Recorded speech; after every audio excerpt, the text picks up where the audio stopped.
Yeah, Chris. Obviously, you guys had the bye week. But before the bye week, you guys couldn't have been too happy with some of the attacking, or the penetration, shall I say? A lot of attacking, a lot of ball, but not much reward.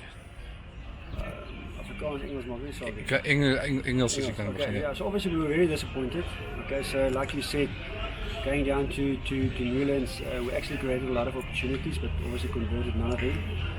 I think we had one or two opportunities we really could have converted, but in the end, a lot of frustration. I think it was the last 2 weeks we had enough time to even get closer as a team in the middle of all the pressure.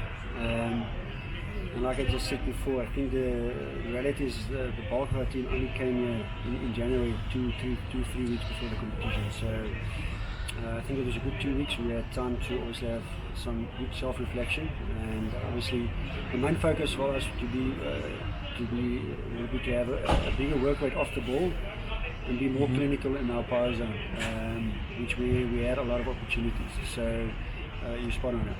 You can't be happy as an attack coach not having scored a try in the first two games. I know there's a lot of questions out there. Obviously, I think obviously scoring tries is a result of a lot of things. Okay, so the one is obviously your general attack, which were poor. Okay, and then you've got all your set pieces, etc. So our main focus was obviously to control our ball better in the ball phases, which we did nothing. And obviously, every time under pressure, we got rid of the ball. Obviously, quite too easy in terms of just kicking senselessly. So we spoke about that, and obviously we asked the guys obviously to in this competition you need the ball phases to be effective in the right areas. But if you look at the positives, going down to the Netherlands, obviously no one gave us a chance, and I think up front we actually stood up to them.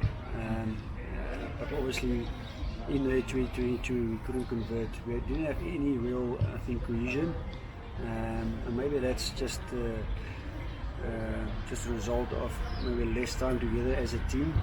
It's a completely new team. There's obviously a lot of young, exciting guys coming through, and but the last 2 weeks been good for us, so we're looking forward to good outing on Saturday. Are you guys in a way caught between two worlds? I mean, if you look at your starting halfback pairing, Morne and Ivan, very set way of playing, where your second half, your finishers, as you guys call them, Manie and Ambrose, are a lot more attacking, I suppose, minded and not so much tactically minded. If you go to the halfbacks, obviously Emmy's got Ambrose has got an unbelievable X factor. Okay, so and even I would differ. I think he's probably the guy that's got the quickest service in South Africa by far, and he loves a quick game where we build phases and we outworked it. We saw it in the Currie Cup, we saw it last year in the Super Rugby. On the other hand, I think Emmy came back in January, but he's actually having a great run this season. And Emmy's work on will basically be to control the team with his X factor. But the nice thing is he's definitely on the up. He's now probably been back a month and a half. And then obviously the Flyers is completely different. You know, you've got Manie's obviously got great flair, and then we've got Morne that's got a lot of control. So on Saturday against obviously the Stormers, we didn't have any control. Okay, so and that obviously was a result of bad decision and obviously bad ball control, retention. So yeah, obviously the two halfback pairing coming up is obviously exciting, and they give you more flair, and where I feel even in that sense is more or less in the same category as Emmy, but Emmy is more a X-factor type of player. Dus ek gaan Afrikaans vra, maar jy kan terwille van hulle in Engels antwoord. Is die uitdaging in 'n mate om nie nou te veel daarvan te maak jy die billik en 2 wedstryde gespeel nie, dit om nou nie dit weet nie agterkop sit en dan weet nog dat jy nog meer druk op jouself plaas om nou drie te druk nie. To be honest, obviously I don't read the press. Obviously there's a lot of pressure, obviously. Okay. If we go back to, let's go to the first game against the Sharks, so just to put it in context, the last 10 years I don't think there was any bonus points obviously gained through tries, because this is the time of the year. So we're in that game. I think we planned that game the way we wanted to plan, and we had one opportunity obviously that we lost. And if you look at their tries, the one was just a bounce ball, it was a kick. And then the last one, I think we chased the game. Okay, so let's put that in the bag. If you look at the one against the Stormers, is that if we didn't obviously create any opportunities, I think that would have been a concern. Okay, so I think they proved to themselves, listen, we can create opportunities, but a team is measured in how you obviously take control of that opportunities. So coming back to your question, is I remember last year we sat here and I think it was, I don't know why it's every time me after a loss, but we sat here and we spoke about the Chiefs obviously giving us a big hiding.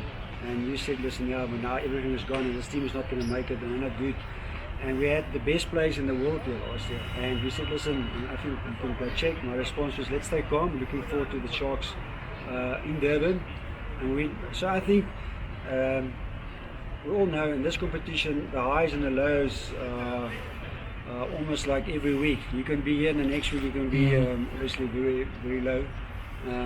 So we can turn the tables. I've got no doubt that we've got the team to be competitive and to play exciting rugby. I think that's even more exciting for me is that we've got a lot of great youngsters that's waiting for opportunity. So I think that put pressure on the guys that's starting. But yeah, if you look at it, if you take it in context, is that if you make a massive thing about it, it becomes like a monkey on your back. So we'll see. We're confident we can turn the tables. Obviously, we'd like to play a more attacking brand. I think that was more of our prep in pre-season.